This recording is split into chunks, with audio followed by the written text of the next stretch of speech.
সাইয়্যিদুল ইস্তিগফার, ক্ষমা চাওয়ার সবচেয়ে শ্রেষ্ঠ ভাষা আল্লাহুম্মা আনতা রব্বি।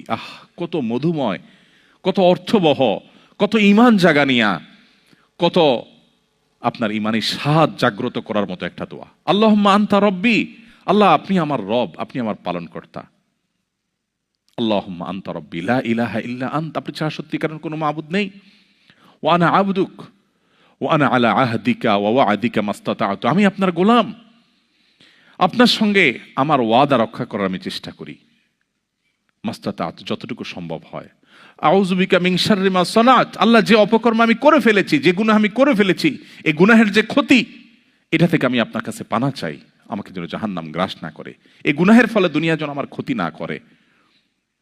আউযু বিকা মিন শাররি মা সানাত আবুউ লাকা বিনিআমাতিকা আলাই, আল্লাহ আপনি কত নেয়ামত দিয়েছেন আমাকে, কত মানুষ কত কষ্টে আছে, আমাকে কত সুন্দর লাইফ আপনি দিয়েছেন। ওয়া আবুউ লাকা বিযামবি, এত ভালো লাইফ দেওয়ার পরও আমি আপনার নাফরমানি করেছি, সেটাও আমি স্বীকার করি। ফাগফিরলি, অতএব আপনি আমাকে ক্ষমা করে দিন। ফাইন্নাহু লা ইয়াগফিরুয যুনুবা ইল্লা আনত, কারণ আপনি ছাড়া আর কেউ ক্ষমা করে না। ভাইরা আমার, আল্লাহর কাছে চোখের পানি ফেলে সিজদায় গিয়ে একটু মাঝে মধ্যে একটু চোখের পানি ফেলে দোয়া করে কেঁদে কেটে দেখবেন, আল্লাহর কসম পৃথিবীর কোনো কিছুতে এত স্বাদ নেই আল্লাহর কাছে ক্ষমা চাওয়ার যে স্বাদ। কারো কাছে ক্ষমা চাইলে ভালো লাগে না।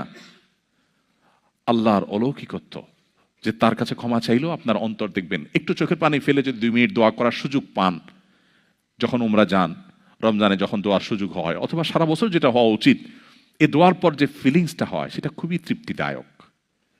একটু চোখের পানি ফেলার পর, একটু দোয়া করার পর অসম্ভব ভালো লাগা কাজ করে, যেটা পৃথিবীতে অন্য কোথাও হয় না। কারোর ভয়ে কাঁদলে আপনার ভালো লাগবে না, বাট আল্লাহর ভয়ে কাঁদার পর আপনার ভালো লাগা কাজ করবে।